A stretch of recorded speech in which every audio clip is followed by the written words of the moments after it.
Bueno, un sábado más transmitiendo de FM90, punto uno, la 90 de Villa Devoto. Nuestro sitio web es www.fm90.com.ar. Quería hacer un balance de las elecciones.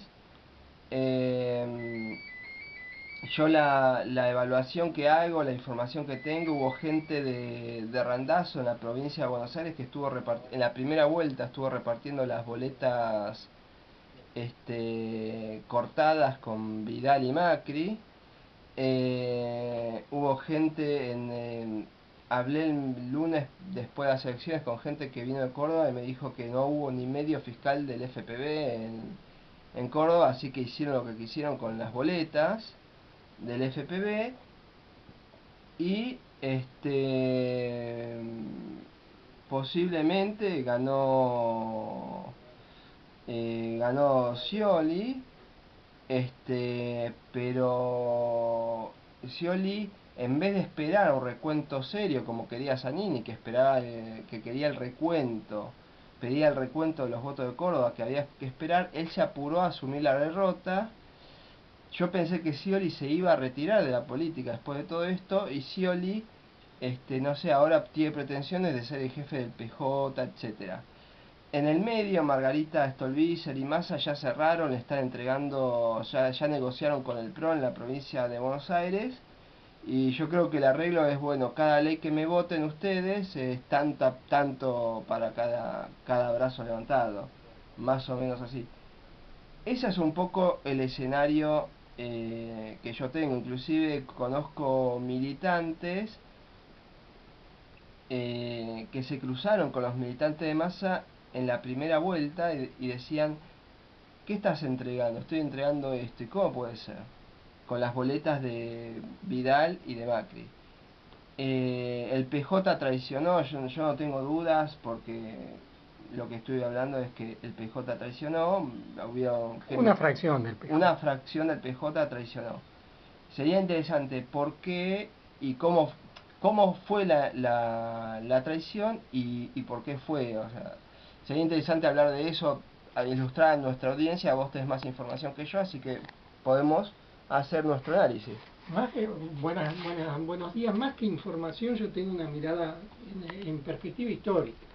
El método de construcción del peronismo, ese enorme movimiento tan bandeado en un extremo hacia la derecha y tan extremado en el otro lado hacia la izquierda, es eficaz para ganar elecciones. Pero cuando la cuestión se tensa con el poder económico, fatalmente la derecha te clava un puñal. O sea, ocurrió el 16 de junio del 55, cuando se hacía el ensayo general para el golpe de la Revolución Libertadora y se bombardeaba el pueblo en Plaza de Mayo. Sectores de la derecha peronista estaban negociando cómo pasarse de bando. O sea, las grandes derrotas del peronismo se originan en su dificultad para mantener unido a todo el movimiento, particularmente a la derecha. Cuando Perón vuelve por primera vez en el año 64, el sindicalismo mayoritario, que estaba por un lado tratando de heredar al movimiento con su máxima figura, Augusto Timoteo Gondor, queriendo ocupar el sillón de Perón, y por otro lado estaba negociando con los militares, no movió un pie para que Perón vuelva, y el doctor Ilia negoció con los militares brasileños que Perón no pudiese pasar de la ciudad de Río de Janeiro en su regreso a la Argentina. O sea, acá hay un movimiento peronista o un partido peronista o un partido justicialista, y que compañeros que diferencian el movimiento peronista del pejotismo. Es una distinción que a mí mucho no me interesa, pero pongámosle, el PJ se caracterizó por rifar al país durante los años 90 y soportó muy a regañadientes la conducción del kirchnerismo durante estos 12 años, mientras las cosas más o menos funcionaron bien. Frente a la perspectiva de un cuarto periodo kirchnerista, por un lado hubo una negociación que acá hay una autocrítica que hay que hacerse, una negociación por parte del PRO. Hay operadores del PRO que conocen muy en detalle al PJ. El próximo presidente de la Cámara de Diputados, que se llama Emilio Monzó, que a la vez era el gran armador del PRO, es un profundo conocedor de la interna peronista, es originario de la OCDE, se pasó al PJ, después fue intendente de su pueblo, después tuvo otros cargos importantes. En mi opinión, sin tener demasiada certeza probada, me parece que fue el gran operador de la traición al peronismo, y lo que tenemos que autocriticarnos como no lo pudimos ver. O sea, que está documentado que un sector del peronismo traicionó a la presidenta Cristina, y la cuestión fundamental, no la traicionó por sus errores, se han cometido muchos errores, la traicionó por sus aciertos. O sea, lo que llevó a la traición del PJ son los grandes aciertos del kirchnerismo, no sus errores. Esa traición no fue vista, no fue anticipada cuando se venía operando desde hace por lo menos 2 años, se venía negociando. Vos fíjate que si nos tomamos la PASO de la provincia de Buenos Aires, el peronismo sacó 40% de los votos, sumados los dos candidatos. Y todas las encuestas decían que Aníbal Fernández fidelizaba todos los votos del PJ y que fatalmente iba a ser el gobernador. Ahora, vos fíjate que en la primera vuelta, que fue la definitiva en la provincia de Buenos Aires, María Eugenia Vidal sacó 39 puntos. Había sacado 30 en la primera vuelta. 4% pudo haber sido de votos radicales, de votos de clase media, pero hay 5% de votos peronistas que votaron por María Eugenia Vidal. Yo tengo más referencias de dirigentes peronistas que traicionaron explícitamente. Entonces, no nos podemos quejar ahora de lo que ocurrió, ni tampoco echarle la culpa a los encuestadores, porque no hay encuesta que mida traiciones, no hay encuesta que le pregunte, su intención de voto es por el peronismo, pero usted va a traicionar, no hay ninguna encuesta que te aparezcan ese tipo de cosas. Entonces, acá hay, por una parte, una habilidad del PRO de negociar con la interna peronista, y por otro lado hay una dificultad por parte de la conducción del FPV de medir adecuadamente con quién estaba tratando en política. ¿Cómo se instrumenta la traición? O sea, ¿cómo, supongamos, Monzó, ¿no? Se juntó con quién se pudo haber juntado? Mira, vos mismo diste algunas pautas sobre la provincia. Randazzo, Domínguez, Espinosa. Y yo no quiero dar nombres porque tampoco tengo pruebas, pero indudablemente Domínguez y Espinosa fueron parte, indudablemente Randazzo fue parte. Hay algo que pareció oculto durante la campaña. Entre la primera y la segunda vuelta hubo un tuit de Randazzo echándole la culpa a Scioli que no podía concluir una obra ferroviaria por las inundaciones. Sí. Eso es fuego amigo. O sea, el PRO tuvo una campaña en la cual casi no recibió fuego propio, mientras que el Frente para la Victoria recibió muchos disparos en el pie de su propia tropa. Cuando vos estás disputando una batalla tan importante, la ganás cuando recibís menos fuego propio, y cuando recibís más fuego propio que fuego ajeno, estás invariablemente condenado a la derrota, que por otra parte no se hubiera producido si Macri hubiese sido Macri.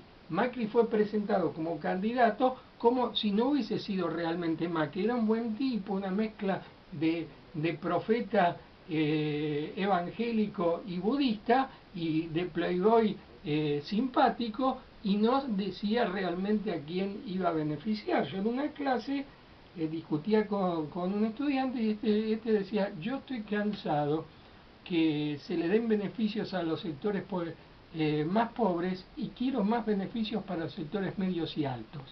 Entonces yo le pregunté, ¿Macri dice eso? No, dice que va a beneficiar a todos. ¿Y en la realidad qué va a hacer? Y creo que me dijo el estudiante, creo que va a hacer lo que digo yo. Entonces se presentó a Macri como alguien que no era. Ahora, más cerca de la llegada al gobierno, mucho más cerca de la llegada al gobierno, nos encontramos con que va a ser Macri. Y ahí partamos de la base de que el verdadero voto estrictamente de Macri fue el voto al PRO en la PASO, 24 a 25 puntos. Sumale un poco del radicalismo de derecha, como muchos son 30 puntos. Tenés 21 puntos que se tragó el sapo de que Macri era un buen tipo que te iba a arreglar todos los problemas. La gran promesa electoral del PRO es una contradicción andante. O sea, pobreza cero y unidad de todos los argentinos. La pobreza no es un fenómeno de la naturaleza. La pobreza viene porque hay empresarios que quieren bajar el sueldo de los trabajadores. Vos tenés, creo que es el CEO de Techín, Paolo Roca, que dijo en su momento que los salarios argentinos son muy altos. O sea, hay referentes macristas como Melconian, que se le ha dado el Banco de la Nación, que se han quejado que los salarios de los trabajadores son altos. Es un gobierno de CEOs, o sea, lo más importante del gobierno son CEOs empresarios. Por lo tanto, van a bajar el salario de los trabajadores, van a intentar bajar el salario de los trabajadores. Entonces la pobreza no viene del aire, viene de que hay sectores empresarios que son más ricos cuando los trabajadores son más pobres. Y por otra parte hay sectores medios que en su egoísmo prefieren contratar una empleada doméstica que les resulte más barato, para lo cual necesitan que haya mucha pobreza, porque si no la empleada doméstica les va a pedir, quiero no solamente tal sueldo, sino que quiero que me inscriban, quiero tener jubilación, quiero tener obras sociales, y esas son las condiciones de limitación de la pobreza que favorecen a los trabajadores que necesitan ser contratados. Y la clase media quiere contratar semiesclavos para trabajar en su casa. No hay que olvidar, en perspectiva histórica, que en los tiempos del primer peronismo la oligarquía estaba ofendidísima por las ínfulas que las empleadas domésticas tenían con los beneficios que le había dado el primer peronismo. Entonces, El estatuto del trabajo doméstico, que la dictadura lo deroga en el 79 y que ni Alfonsín, ni Menem, ni de la Rúa, ni Néstor, recién con Cristina se modificó la situación. Exactamente, pero es un gobierno que estuvo 12 años haciendo cosas. Así es, y bueno, creo que las causas principales, hoy estaba discutiendo eso en el mate matutino con mi mujer, que me hablaba de los modos del gobierno, lo cual es cierto, que hay ciertos modos del gobierno que generan irritación, pero lo que molestó del gobierno es que se comprometió fuertemente con los sectores más postergados, y eso llevó a que hay sectores medios digamos, que tienen como tortícolis que les obliga a mirar siempre para abajo cuando se buscan los responsables, y no toman en cuenta que los que dinamitan sus posibilidades de vivir mejor son los sectores altos, porque cuando empobrecen a los sectores populares, hay sectores medios que fatalmente van cayendo en la pobreza, como si no tuviéramos la experiencia del 2001, del 2002 en la Argentina, donde había